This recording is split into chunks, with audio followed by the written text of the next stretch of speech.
The morning sun cast long shadows across the parking lot of Henderson's hardware store as Marcus Williams pulled his beat-up Honda Civic into a space near the entrance. The car's engine coughed and wheezed before finally falling silent, a sound that had become all too familiar over the past few months. Marcus ran his fingers through his graying hair and took a deep breath, steeling himself for what he knew would be another difficult day.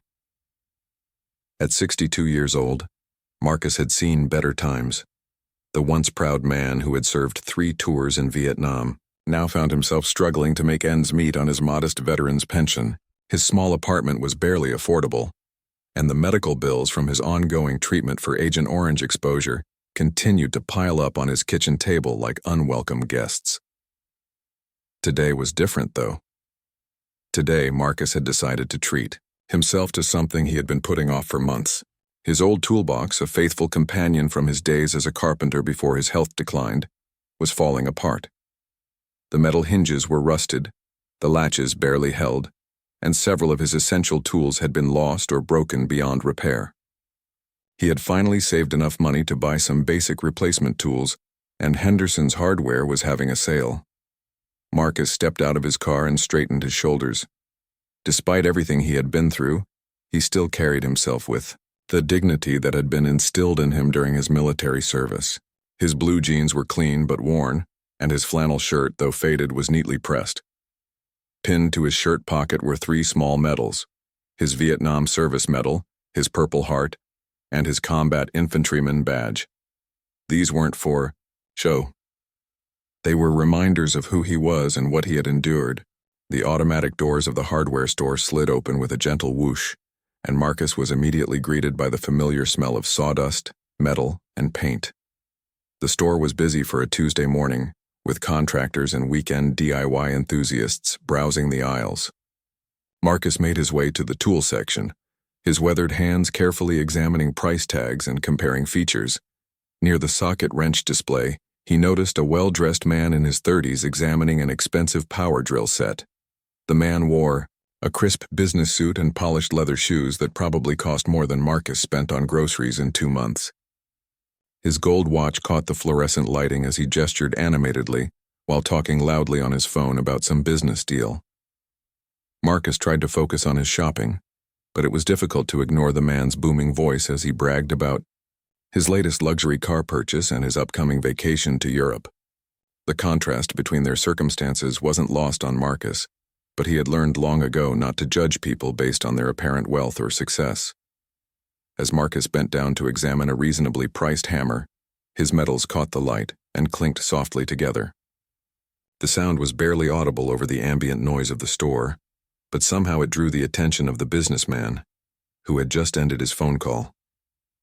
The man's eyes fell on Marcus's metals, and a smirk slowly spread across his face. He looked around to see if anyone else was watching, then took a step closer to Marcus. What happened next would change both of their lives forever, though neither man could have predicted the chain of events that was about to unfold. Marcus, unaware that he was being observed, continued his careful examination of tools, mentally, calculating whether he could afford both the hammer and a set of screwdrivers. He had learned to stretch every dollar, and today's shopping trip represented weeks of careful budgeting. The medals on his chest represented sacrifices that this stranger could never understand, but Marcus wore them not for recognition, but as a quiet testament to his service and the brothers who never made it home.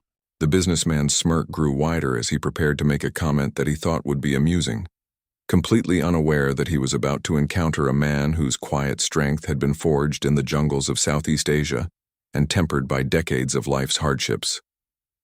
The businessman, whose name was Derek Thompson, couldn't resist what he saw as an opportunity to showcase his supposed superiority. Derek had grown up privileged, attending private schools and inheriting his father's successful real estate company. He had never served in the military, never known hardship, and never learned the value of respect for those who had sacrificed for their country. "Nice costume jewelry there, old man," Derek said with a chuckle, loud enough for several nearby shoppers to hear. "Did you get those at a garage sale, or are they giving them away in cereal boxes now?" Marcus slowly stood up from examining the tools, his back protesting from the movement. He turned to face Derek with calm, weathered eyes that had seen too much to be easily provoked by ignorant comments. "Excuse me?"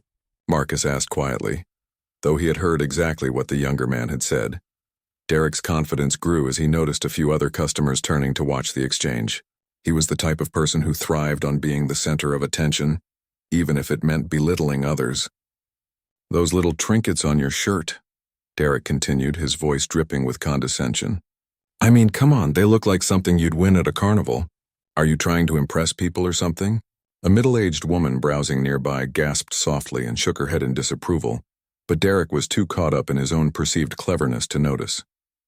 Marcus remained silent for a moment, his jaw tightening slightly as he processed the disrespect being shown not just to him, but to every veteran who had earned similar honors. "These medals represent service to our country," Marcus said simply, his voice steady despite the anger beginning to simmer beneath the surface. "Men died earning decorations like these." Derek laughed louder this time, a harsh sound that echoed through the tool aisle. "Oh, please spare me the dramatic war stories. I bet you bought those online or found them at some thrift shop. You probably never even served, just trying to get sympathy or discounts or something." The accusation hit Marcus like a physical blow.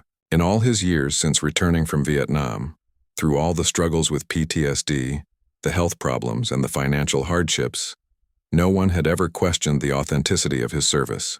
The Purple Heart on his chest represented shrapnel that still remained in his left shoulder, a daily reminder of an ambush that had claimed two of his closest friends. Other customers in the store had begun to take notice of the confrontation. An elderly man shopping for paintbrushes moved closer, his own military bearing evident in his posture. A store employee, a young woman named Sarah, watched nervously from behind the customer service counter, unsure whether she should intervene. "You have no idea what you're talking about," Marcus said, his voice growing firmer. "I served 3 tours in Vietnam from 1968 to 1971. I earned these medals through sacrifice and service, and I won't stand here and let you disrespect them." But Derek was enjoying himself too much to back down. He had always been the type to double down when challenged, a trait that had served him well in business negotiations but poorly in personal relationships. "Oh, the Vietnam card," he scoffed. "Let me guess, you were a hero, right? Saved your whole platoon?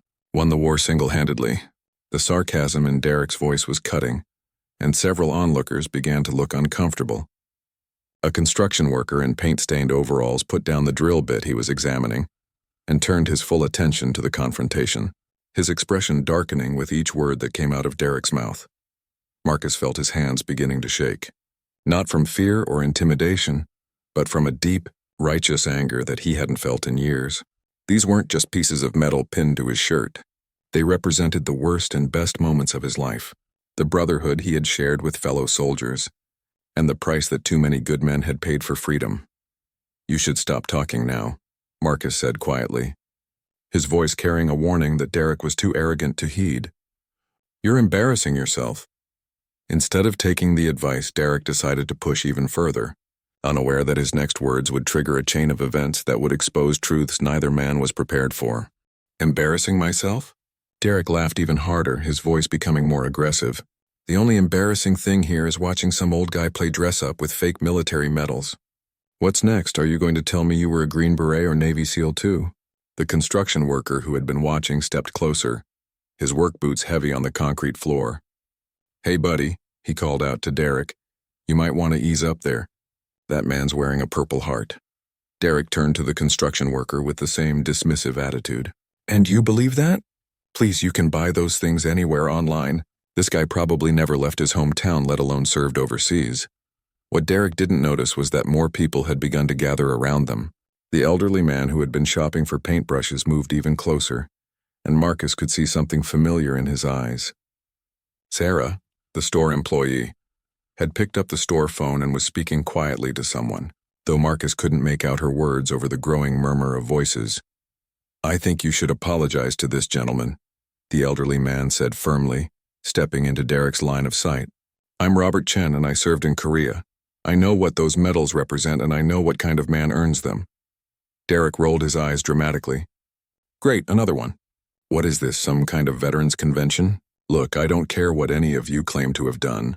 Actions speak louder than words, and all I see here is a bunch of old guys living in the past. Marcus felt something shift inside him. The anger was still there, but it was being joined by something else, disappointment. Not just in Derek's ignorance, but in a society that had apparently failed to teach basic respect for those who had served. He thought about the young men he had served with, many of whom never got the chance to grow old, never got to shop for tools on a Tuesday morning, never got to argue with arrogant strangers. "You want to know about actions?" Marcus asked, his voice carrying a quiet intensity that made several people lean in to hear better.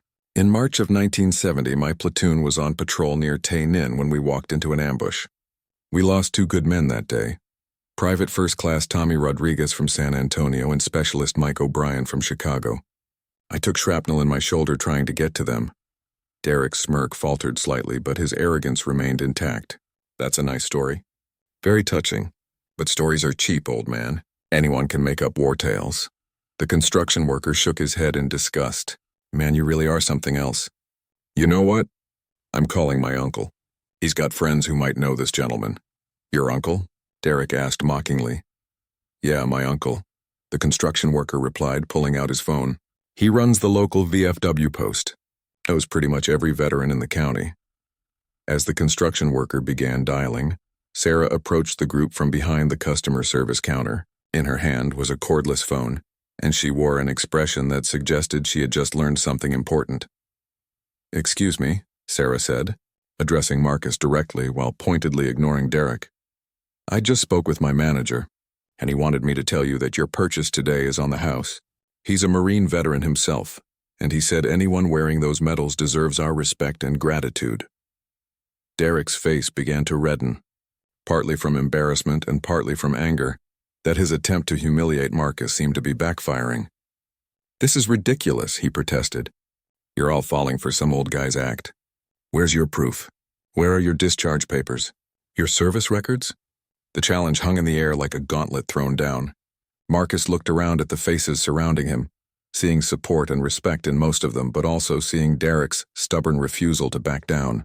He realized that this moment had become about more than just personal respect.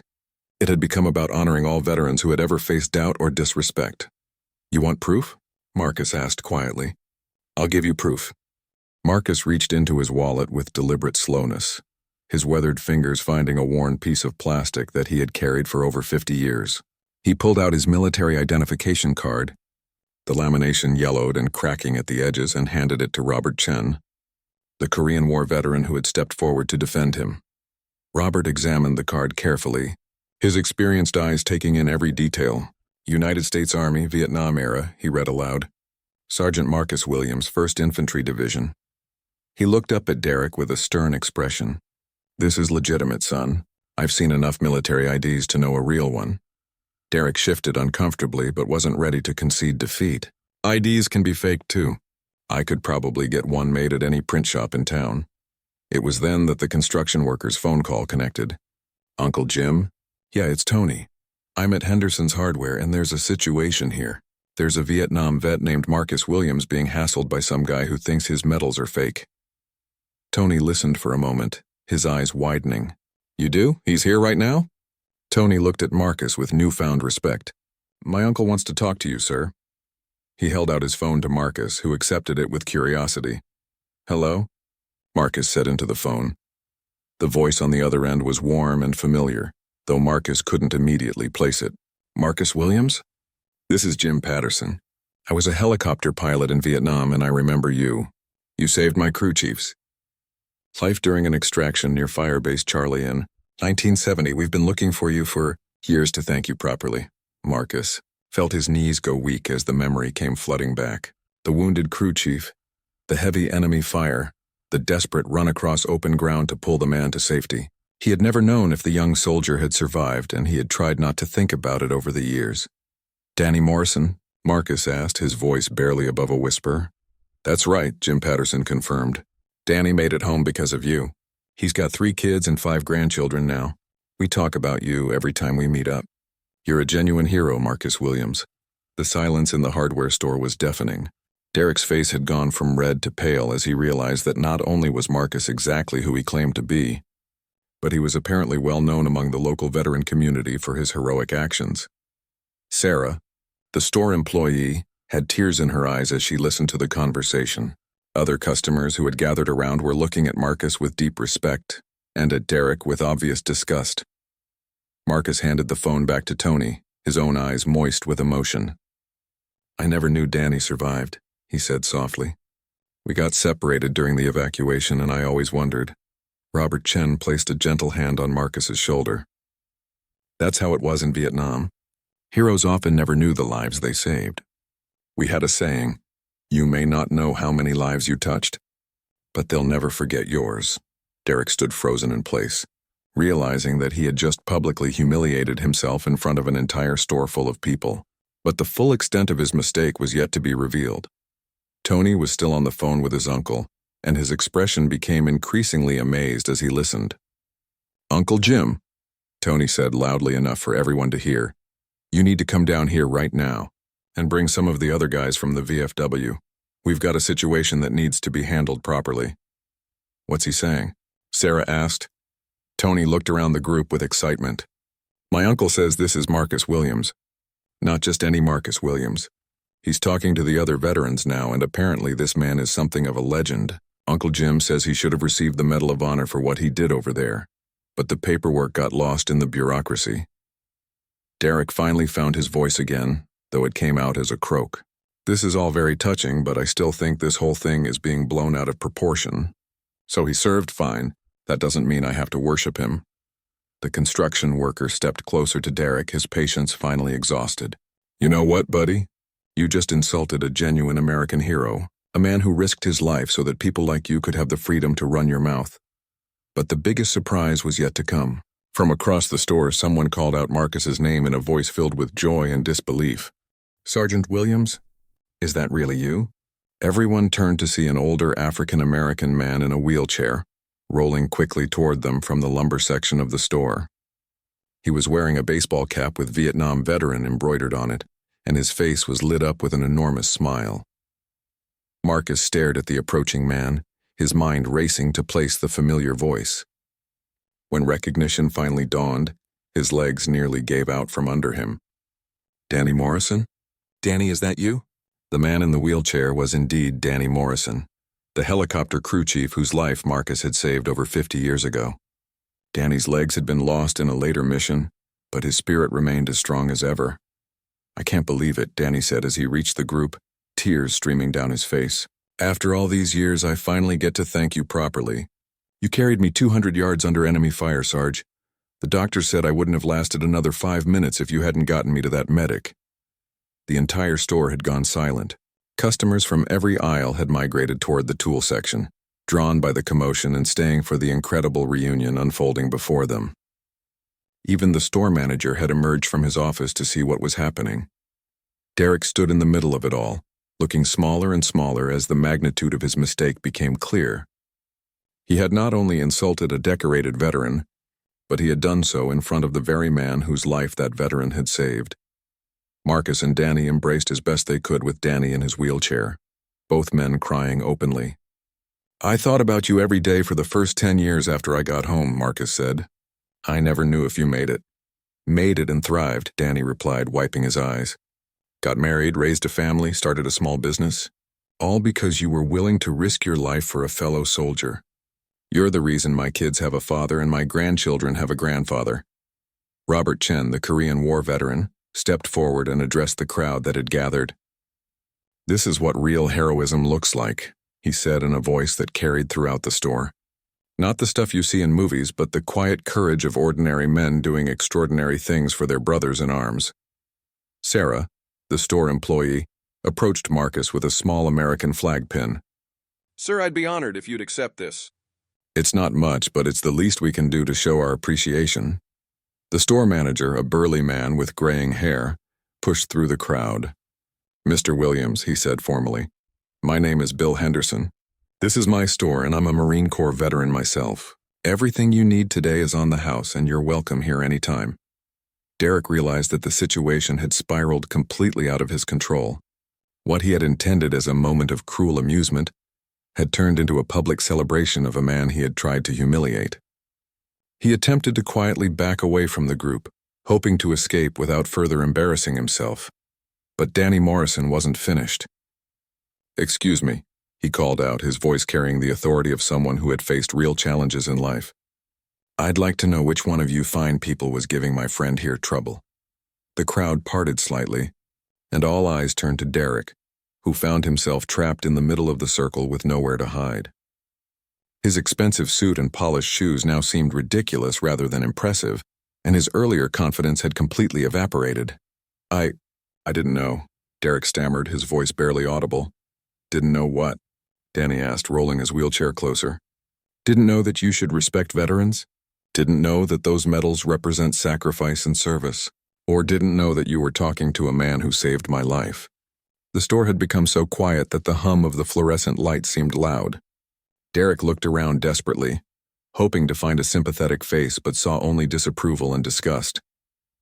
He had revealed his true character in the worst possible way, and now he was facing the consequences. But what happened next surprised everyone, including Derek himself.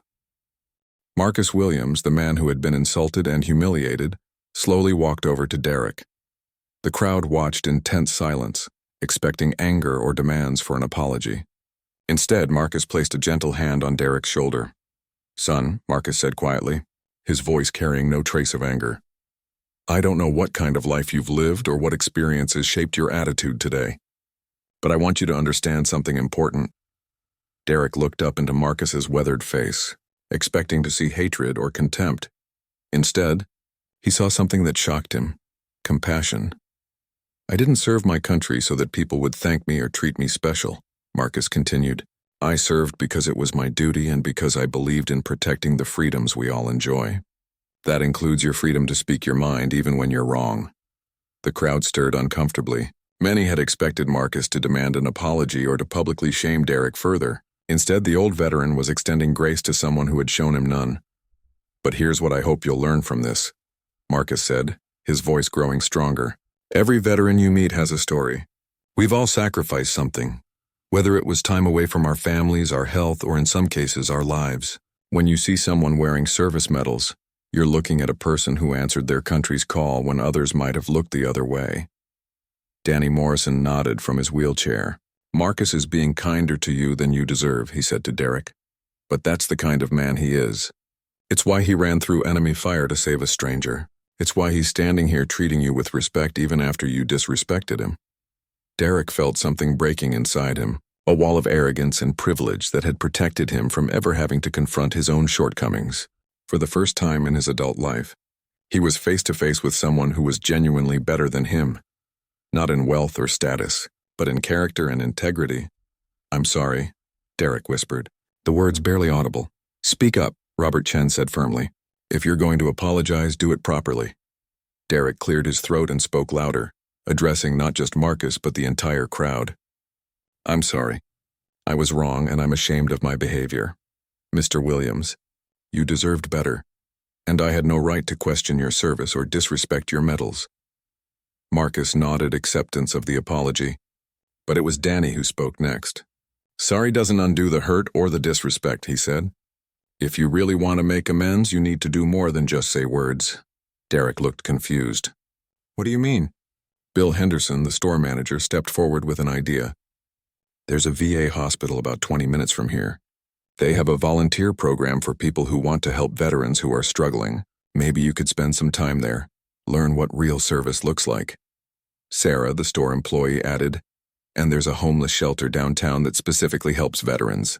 They always need volunteers and donations."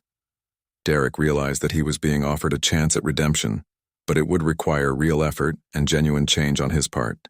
He looked around at the faces watching him, seeing a mixture of skepticism and hope. "I'll do it," Derek said, his voice gaining strength. "Both of those things, and more if you'll tell me how to help." Tony, the construction worker, pulled out his phone again.